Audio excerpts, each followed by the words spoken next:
ओम साई राम। साई सच्चरित्र अध्याय 7।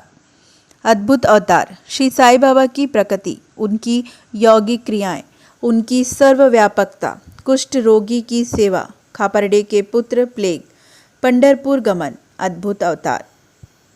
श्री साई बाबा की समस्त यौगिक क्रियाओं में पारंगत थे। 6 प्रकार की क्रियाएं तो वे पूर्ण ज्ञाता थे। 6 क्रियाएं जिनमें धौतिक 1 3 चौड़े व 22 लंबे कपड़े के भीगे हुए टुकड़े से पेट को स्वच्छ करना, खंड योग अर्थात अपने शरीर के अवयवों को पृथक पृथक कर उन्हें पुनः पूर्वज जोड़ना, और समाधि आदि भी सम्मिलित है।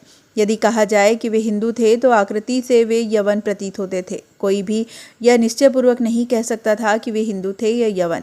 वे हिंदुओं का रामनवमी उत्सव यथाविधि मनाते थे और साथ ही मुसलमानों का चंदन उत्सव भी। वे उत्सव में दंगलों को प्रोत्साहन तथा विजेताओं को पर्याप्त पुरस्कार देते थे। गोकुल अष्टमी को वे गोपाल काला उत्सव भी बड़ी धूमधाम से मनाते थे। ईद के दिन वे मुसलमानों को मस्जिद में नमाज पढ़ने के लिए आमंत्रित किया करते थे। एक समय मुहर्रम के अवसर पर मुसलमानों ने मस्जिद में ताजिया बनाने का कुछ दिन वहां रख कर फिर जुलूस बनाकर गांव से निकालने का कार्यक्रम रचा। श्री साई बाबा ने केवल 4 दिन ताजिया को वहां रहने दिया और बिना किसी राग द्वेष के 5वें दिन वहां से हटवा दिया। यदि कहे कि वे यवन थे तो उनके कान हिंदुओं की रीति के अनुसार छिदे हुए थे, और यदि कहें कि वे हिंदू थे तो वे सुनता कराने के पक्ष में थे। नाना साहब चांदुरकर, जिन्होंने उनको बहुत समीप से देखा था, उन्होंने बतलाया कि उनकी सुन्नत नहीं हुई थी। साई लीला पत्रिका श्री वी देव द्वारा लिखित शिष्य बाबा यवन की हिंदू, पृष्ठ 562 देखो। यदि कोई उन्हें हिंदू घोषित करे तो वे सदा मस्जिद में निवास करते थे, और यदि यवन कहे तो वे सदा वहां ध्वनि प्रज्वलित रखते थे तथा अन्य कर्म जो इस्लाम धर्म के विरुद्ध है, जैसे चक्की पीसना, शंख तथा घंटानाद, होम आदि कार्य करना, अन्नदान तथा अर्ध द्वारा पूजन आदि सदैव वहां चलते रहते थे। यदि कोई कहे कि वे यवन थे तो कुलीन ब्राह्मण और अग्निहोत्री भी अपने नियमों का उल्लंघन कर सदा उनको साष्टांग नमस्कार किया करते थे। जो उनके स्वदेश का पता लगाने गए, उन्हें अपना प्रश्न ही विस्मित हो गया। वे उनके दर्शन मात्र से मोहित हो गया। अस्तु इसका निर्णय कोई न कर सका कि यथार्थ में साईं बाबा हिंदू थे या यवन।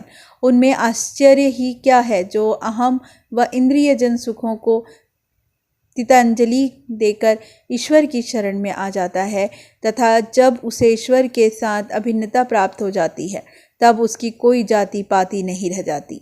इसी कोटि में श्री साई बाबा थे। वे जातियों और प्राणियों में किंचित मात्र भी भेदभाव नहीं करते थे। फकीरों के साथ वे अमीष और मछली का सेवन भी करते थे। कुत्ते भी उनके भोजन पात्र में मुंह डालकर स्वतंत्रता पूर्वक खाते थे, परंतु उन्होंने कभी कोई भी आपत्ति नहीं की। ऐसा पूर्व और अद्भुत श्री साई बाबा का अवतार था। गत जन्मों के शुभ संस्कारों के परिणाम स्वरूप मुझे भी उनके श्री चरणों के समीप बैठने और उनका सत्संग लाभ उठाने का सौभाग्य प्राप्त हुआ। मुझे जिस आनंद व सुख का अनुभव हुआ उसका वर्णन मैं किस प्रकार कर सकता हूँ। यथार्थ में बाबा अखंड सच्चिदानंद थे। उनकी महानता और अद्वितीय का बखान कौन कर सकता है। जिसने उनके श्री चरणों की शरण ली उसे साक्षात्कार की प्राप्ति हुई। उनके सन्यासी, साधक और अन्य मुमुक्षु जन भी श्री साई बाबा के पास आया करते थे। बाबा भी सदैव उनके साथ चलते फिरते, उठते बैठते, उनसे वार्तालाप कर उनका चित्तरंजन किया करते थे। अल्लाह मालिक सदैव उनके ओठों पर था। वे कभी भी विवाद और मतभेद में नहीं पड़ते थे तथा सदा शांति तथा स्थिर रहते थे, परंतु कभी कभी वे क्रोधित हो जाया करते थे। वे सदैव ही वेदांत की शिक्षा दिया करते थे। अमीर और गरीब दोनों उनके लिए एक समान थे। वे लोगों के गुहा व्यापार का पूर्णतः ज्ञान रखते थे, और जब वे गुहा रहस्य स्पष्ट करते तो सब विस्मय हो जाते थे। स्वयं ज्ञानावतार होकर भी वे सदैव अज्ञानता का प्रदर्शन किया करते थे। उन्हें आदर सत्कार से सदैव अरुचि थी। इस प्रकार का श्री साई बाबा का वैशिष्ट्य था। थे तो वे शरीरधारी, परंतु कर्मों से उनकी ईश्वरीयता स्पष्ट झलकती थी। शिरडी के सकल नर नारी उन्हें पर ब्रह्म ही मानते थे। विशेष श्री साई बाबा के एक अंतरंत भक्त महंसा पति, जो कि बाबा के साथ मस्जिद में और चावड़ी में शयन करते थे। उन्हें बाबा ने बतलाया था कि मेरा जन्म पार्थडी के एक ब्राह्मण परिवार में हुआ था। मेरे माता पिता ने मुझे बाल्यावस्था में ही एक फकीर को सौंप दिया था। जब यह चर्चा चल रही थी तभी पार्थडी से कुछ लोग वहां आए और बाबा ने उनसे कुछ लोगों के संबंध में भी पूछताछ की। श्रीमती काशीबाई कानेटकर, पूना की एक प्रसिद्ध विदुषी महिला थी, ने साई लीला पत्रिका भाग 2 सन 1934 के पृष्ठ 79 पर अनुभव नंबर 5 में प्रकाशित किया है कि बाबा के चमत्कारों को सुनकर हम लोग अपनी ब्रह्मवादी समस्था की पद्धति के अनुसार विवेचन कर रहे थे। विवाद का विषय था कि साईं बाबा ब्रह्मवादी हैं या वाम मार्गी। कालांतर में जब मैं शिरडी को गई तो मुझे उस संबंध में अनेक विचार आ रहे थे। जैसे ही मैंने मस्जिद की सीढ़ियों पर पैर रखा कि बाबा उठकर सामने आ गए और अपने हृदय की ओर संकेत कर मेरी ओर घूरते हुए क्रोधित होकर बोले, यह ब्राह्मण है, विदुष ब्राह्मण, इसे वाम मार्ग से क्या प्रयोजन? यहाँ कोई भी यवन प्रवेश करने का दुस्साहस नहीं कर सकता और न ही वह करे। पुनः अपने हृदय की ओर इंगित करते हुए बोले, यह ब्राह्मण लाखों मनुष्यों का पथ प्रदर्शन कर सकता है और उनको अपर्याय वस्तु की प्राप्ति करा सकता है। यह ब्राह्मण की मस्जिद है, मैं यहाँ किसी वाम मार्गी की छाया भी न पड़ने दूंगा। बाबा की प्रकृति। मैं मूर्ख जो हूँ श्री साईं बाबा की अद्भुत लीलाओं का वर्णन नहीं कर सकता। शिरडी के प्रायः समस्त मंदिरों का उन्होंने जीर्णोद्धार किया। श्री तात्या पाटिल के द्वारा शनि, गणपति, शंकर, पार्वती, ग्रामदेव और हनुमान जी आदि के मंदिर ठीक करवाए। उनका दान भी विलक्षण था। दक्षिणा के रूप में जो धन एकत्रित होता था उसमें से वे किसी को 20 रुपये, किसी को 15 रुपये या किसी को 50 रुपये इसी प्रकार प्रतिदिन स्वेच्छापूर्वक वितरण कर देते थे। प्राप्तकर्ता उसे शुद्ध दान समझता था। बाबा की भी सदैव यही इच्छा थी कि उसका उपयुक्त रीति से व्यय किया जाए। बाबा के दर्शन से भक्तों को अनेक प्रकार का लाभ पहुंचता था। अनेकों निष्कपट और स्वस्थ बन गए, दुष्ट आत्मा पुण्यात्मा में परिणित हो गए, अनेकों कुष्ठ रोग से मुक्त हो गए और अनेकों को मनोवांछित फल की प्राप्ति हो गई। बिना कोई रस या औषधि सेवन किए बहुत से अंधों को पुनः दृष्टि प्राप्त हो गई, पंगुओं की पंगुता नष्ट हो गई, कोई भी उनकी महानता का अंत न पा सका। उनकी कीर्ति दूर दूर तक फैलती गई और भिन्न भिन्न स्थानों से यात्रियों के झुंड शिरडी आने लगे। बाबा सदा धुनी के पास ही आसन जमाए रहते और वहीं विश्राम किया करते थे। वे कभी स्नान करते और कभी स्नान किए बिना ही समाधि में लीन रहते थे। वे सिर पर एक छोटी सी साफी, कमर में एक धोती और तन ढकने के लिए एक अंगरखा धारण करते थे। प्रारंभ से ही उनकी वेशभूषा इसी प्रकार थी। अपने जीवन काल के पूर्वार्ध में वे गांव में चिकित्सा कार्य भी किया करते थे। रोगियों का निदान कर उन्हें औषधि भी देते थे और उनके हाथ में अपरिमित यश था। इस कारण से वे अल्पकाल में ही योग्य चिकित्सक विख्यात हो गए। यहाँ केवल एक ही घटना का उल्लेख किया जाता है जो बड़ी विचित्र सी है, विलक्षण नेत्र चिकित्सा।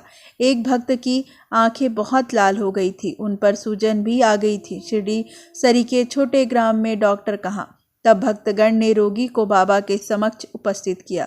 इस प्रकार की पीड़ा में डॉक्टर प्रायः लेप, मरहम, अंजन, गाय का दूध तथा कपूरयुक्त औषधियों का प्रयोग में लाते थे, पर बाबा की औषधि तो सर्वथा ही भिन्न थी। उन्होंने भिलावा पीस कर उसकी 2 गोलियां बनाई और रोगी के नेत्रों में एक एक गोली चिपकाकर कपड़े की पट्टी से आंखें बांध दी। दूसरे दिन पट्टी हटाकर नेत्रों के ऊपर जल के छींटे छोड़े गए। सूजन कम हो गई और नेत्र प्रायः निरोग हो गए।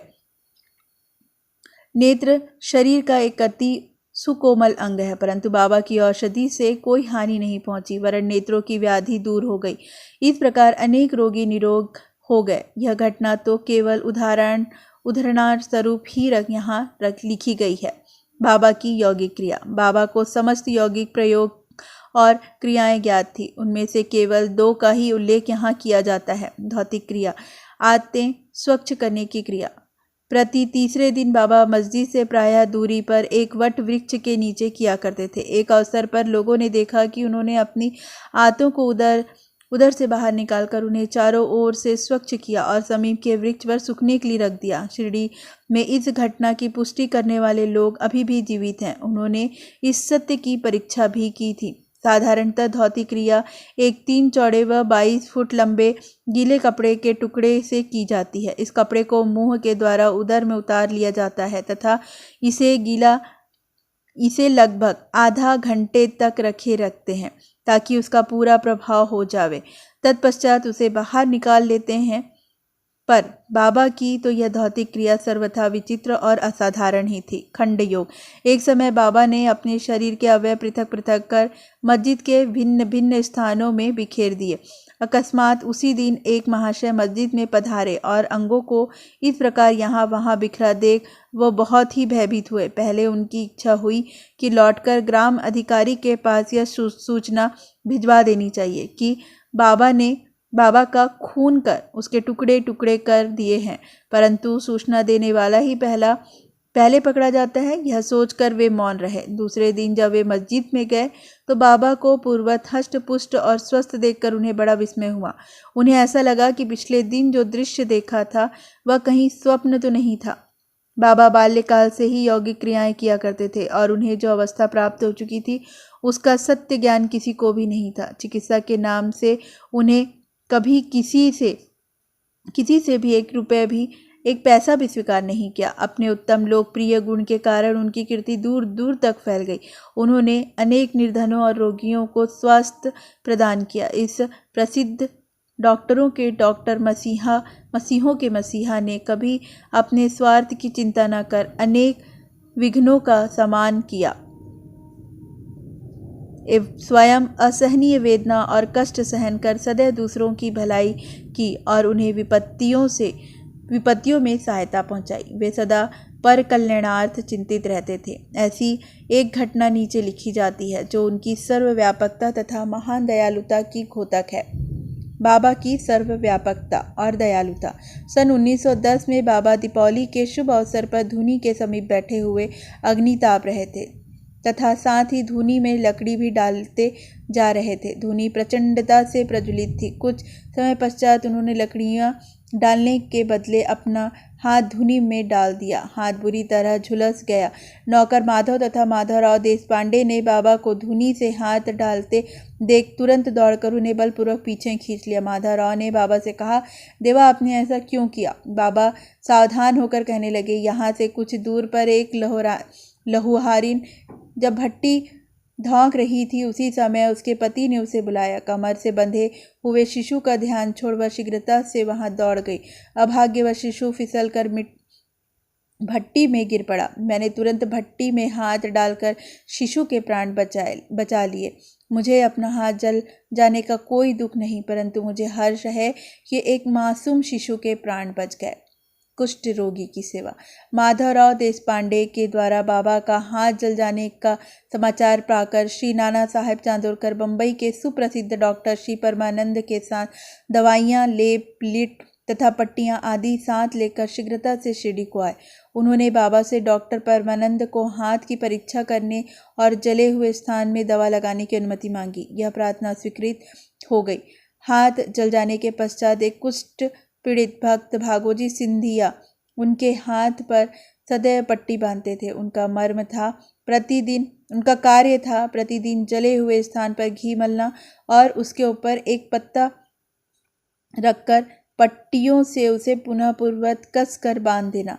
घाव शीघ्र भर जाए इसके लिए नाना साहेब चांदोरकर ने पट्टी छोड़ने तथा डॉक्टर परमानंद से जांच व चिकित्सा कराने का बाबा से बारंबार अनुरोध किया। यहाँ तक कि डॉक्टर परमानंद ने भी अनेक बार प्रार्थना की, परंतु बाबा ने यह कहते हुए टाल दिया कि केवल अल्लाह ही मेरा डॉक्टर है। उन्होंने हाथ की परीक्षा करवाना अस्वीकार कर दिया। डॉक्टर परमानंद की दवाइयाँ शिरडी के वायुमंडल में न घुल सकी और न उनका उपयोग हो सका। फिर भी डॉक्टर साहब की अनुमति मिल गई। कुछ दिनों के उपरांत जब घाव भर गया तब सब भक्त सुखी हो गए, परंतु यह किसी को भी ज्ञात न हो सका कि कुछ पीड़ा अवशेष रही थी या नहीं। प्रतिदिन प्रातःकाल वही क्रम धृत से हाथ का मर्दन और पुनः कस कर पट्टी बांधना। श्री साईं बाबा की समाधि पर्यंत यह कार्य इसी प्रकार चलता रहा। श्री साईं बाबा सादृश्य पूर्ण सिद्ध। यथार्थ में एक चिकित्सक की भी कोई आवश्यकता नहीं थी, परंतु भक्तों के प्रेमवश उन्होंने भागोजी की यह सेवा अर्थात उपासना निर्विघ्न स्वीकार की। जब बाबा लेंडी को जाते तो भागोजी छाता लेकर उनके साथ ही जाते थे। प्रतिदिन प्रातःकाल जब बाबा धुनी के पास आसन पर विराजते तथा भागोजी वहां पहले से ही उपस्थित रहकर अपना कार्य प्रारंभ कर देते थे। भागोजी ने पिछले जन्म में अनेक पाप कर्म किए थे, इस कारण वे कुष्ठ रोग से पीड़ित थे। उनकी उंगलियां गल चुकी थी और शरीर पीप आदि से भरा हुआ था, जिससे दुर्गंध भी आती थी। यद्यपि बाह्य दृष्टि से वे दुर्भागी प्रतीत होते थे, परंतु बाबा का प्रधान सेवक होने के नाते यथार्थ में वे ही अधिक भाग्यशाली तथा सुखी थे। उन्हें बाबा के सानिध्य का पूर्ण लाभ प्राप्त हुआ। बालक खापर्डे को प्लेग। अब मैं बाबा के एक दूसरी अद्भुत लीला का वर्णन करूंगा। श्रीमती खापर्डे अमरावती के श्री दादा साहेब खापर्डे की धर्मपत्नी अपने छोटे पुत्र के साथ कई दिनों से शिरडी में थी। पुत्र तीव्र ज्वर से पीड़ित था के पश्चात उसे प्लेग की गिल्टी भी निकल आई। श्रीमती खापर्डे भयभीत हो घबराने लगी और अमरावती लौट जाने का विचार करने लगी। संध्या समय जब बाबा वायु सेवन के लिए वाड़े, अब जो समाधि मंदिर कहा जाता है, के पास से जा रहे थे, तब उन्होंने उनसे लौटने की अनुमति मांगी तथा कंपित स्वर में कहने लगी कि मेरा प्रिय पुत्र प्लेग से ग्रस्त हो गया है। अंततः अब मैं घर लौटना चाहती हूँ। प्रेमपूर्वक उनका समाधान करते हुए बाबा ने कहा, आकाश में बहुत बादल छाए हुए हैं, उनके हटते ही आकाश पूर्व स्वच्छ हो जाएगा। ऐसा कहते हुए उन्होंने कमर तक अपनी कफनी ऊपर उठाई और वहां उपस्थित सभी लोगों को 4 अंडे के बराबर गिटलियां दिखाकर कहा, देखो मुझे अपने भक्तों के लिए कितना कष्ट उठाना पड़ता है, उनके कष्ट मेरे हैं। यह विचित्र और असाधारण लीला देखकर लोगों को विश्वास हो गया कि संतों को अपने भक्तों के लिए किस प्रकार कष्ट सहन करना पड़ता है। संतों का हृदय मोम से भी नरम तथा अंतर बाह्य मक्खन जैसा कोमल होता है। वे अकारण ही भक्तों से प्रेम करते हैं और उन्हें अपना निजी संबंधी समझते हैं। पंढरपुर गमन और निवास। बाबा अपने भक्तों से कितना प्रेम करते हैं और किस प्रकार उनकी समस्त इच्छाओं तथा समाचारों को पहले से ही जान लेते हैं, इसका वर्णन कर मैं यह अध्याय समाप्त करूंगा। नाना साहब चांदुरकर बाबा के परम भक्त थे। वे खानदेश में नंदुरबार के मामलतदार थे। उनका पंढरपुर को स्थानांतरण हो गया और श्री साईं बाबा की भक्ति उन्हें सफल हो गई, क्योंकि उन्हें पंढरपुर जो भू बैकुंठ पृथ्वी का स्वर्ग सदृश ही समझा जाता है, उसमें रहने का अवसर प्राप्त हो गया। नाना साहब के शीघ्र ही कार्यभार संभालना था, इसीलिए वे किसी के पूर्व पत्र या सूचना दिए बिना ही शीघ्रता से शिरडी को रवाना हो गए। वे अपने पंढरपुर शिरडी में अचानक ही पहुंचकर अपने विठोबा बाबा को नमस्कार कर फिर आगे प्रस्थान करना चाहते थे। नाना साहब के आगमन की किसी को भी सूचना न थी, परंतु बाबा से क्या छुपा था, वे तो सर्वज्ञ थे। जैसे ही नाना साहब नीम गांव पहुंचे, जो शिरडी से कुछ ही दूर पर था, बाबा पास बैठे महासपति अप्पा शिंदे और काशीराम से वार्तालाप कर रहे थे। उसी समय मस्जिद में स्तब्धता छा गई और बाबा ने अचानक ही कहा, चलो चारों मिलकर भजन करें। पंढरपुर के द्वार खुले हैं, यह भजन प्रेम पूर्वक गावें। पंढरपुरला जायचा तिथे मला राहेचा तिथे मला राहेचा, घर ते माई राहेचा। सब मिलकर गाने लगे। भावार्थ, मुझे पंढरपुर जाकर वहीं रहना है, क्योंकि वह मेरे स्वामी ईश्वर का घर है। बाबा गाते जाते और दोहराते जाते। कुछ समय में नाना साहब ने वहां सकुटुंब पहुंचकर बाबा को प्रणाम किया। उन्होंने बाबा से पंढरपुर को साथ पधारने तथा वहां निवास करने की प्रार्थना की। पाठकों, अब इस प्रार्थना की आवश्यकता ही कहाँ थी। भक्तगण ने नाना साहब को बतलाया कि बाबा पंढरपुर निवास के भाव में पहले ही हैं। यह सुनकर नाना साहब द्रवित हो श्री चरणों पर गिर पड़े और बाबा की आज्ञा उदी तथा आशीर्वाद प्राप्त कर वे पंढरपुर को रवाना हो गए। बाबा की कथाएं अनंत है। अन्य विषय जैसे मानव जन्म का महत्व, बाबा का भिक्षावृत्ति पर निर्वाह, बायजा माई की सेवा तथा अन्य कथाएं को आगे अध्याय के लिए शेष रखकर अब मुझे यहाँ विश्राम करना चाहिए। श्री सद्गुरु साईनाथार्पणम वस्तु। शुभ भवतु।